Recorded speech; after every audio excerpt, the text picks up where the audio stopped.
దేశంలో 30 సంవత్సరాల తర్వాత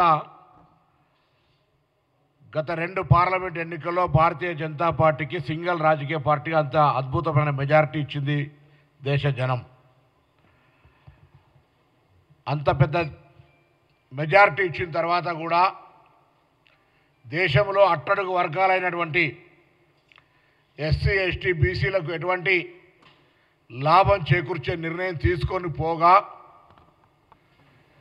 ఆర్ఎస్ఎస్ చీఫ్ మోహన్ భగవత్ గారు రిజర్వేషన్ల ప్రక్రియకు సంబంధించి, రిజర్వేషన్ల పెంపుదలకు సంబంధించి, రిజర్వేషన్ల కొనసాగింపుకు సంబంధించి ఆర్ఎస్ఎస్ చీఫ్గా రిజర్వేషన్లు లేని భారతదేశాన్ని చేస్తామనే మాట చెప్తూ అనేక సందర్భాల్లో రిజర్వేషన్లను వ్యతిరేకించినటువంటి పార్టీ భారతీయ జనతా పార్టీ.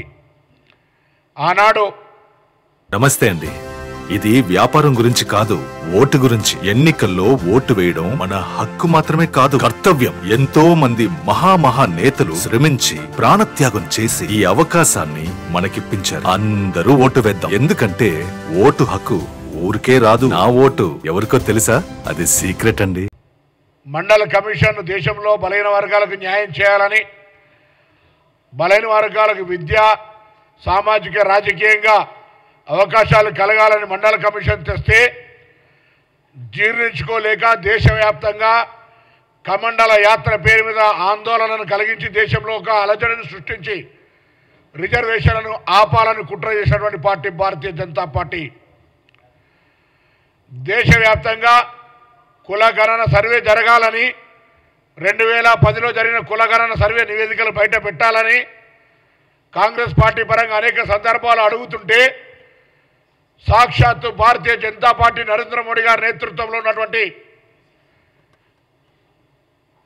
కేంద్ర ప్రభుత్వము సుప్రీంకోర్టులో రిజర్వేషన్ల కుల గణనకు సంబంధించినటువంటి సర్వేకి వ్యతిరేకంగా అఫిడవిట్ ఇచ్చినటువంటి పార్టీ భారతీయ జనతా పార్టీ. అలా దేశంలో 30 సంవత్సరాల తర్వాత ఇంత పెద్ద ఎత్తున మెజార్టీ సాధించి అధికారంలో ఉన్న భారతీయ జనతా పార్టీ రిజర్వేషన్లకు వ్యతిరేకంగా ఇన్ని కార్యక్రమాలు తీసుకొని ఇప్పుడేమో 400 సీట్లకు మమ్మల్ని గెలిపియమని అడుగుతా ఉంది. ఇది అర్థం చేసుకోలేనంత అవివేకులుగా ఎస్సీ ఎస్టీ బీసీలు లేరు. ఈ దేశంలో ఉన్నటువంటి ఎస్సీ ఎస్టీ బీసీలందరికీ ఎప్పుడైతే నరేంద్ర మోడీ గారు 400 సీట్లు కావాలని అడిగిండో, ఈ 400 సీట్లు రేపు పొద్దున దేశంలో ఎస్సీ ఎస్టీ బీసీ రిజర్వేషన్లు ఎత్తివేయడానికే అనే ఒక విశ్వాసం, అటువంటి ఒక అనుమానం మాకు కలిగింది.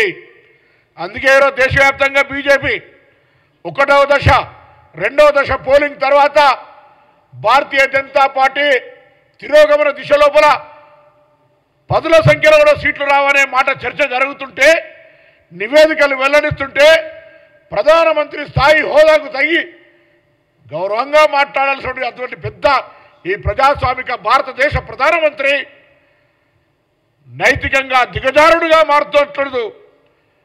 భారతదేశంలో రేపు పొద్దున కాంగ్రెస్ పార్టీ అధికారంలోకి వస్తే ఆస్తులన్నీ ముస్లింలకు వస్తారని చెప్తా ఉన్నారు. తండ్రి ఆస్తి కొడుకు రావాలంటే చట్టం ఉంది, విరాసత్ ఉంది, రిజిస్ట్రేషన్ ప్రక్రియ ఉంది.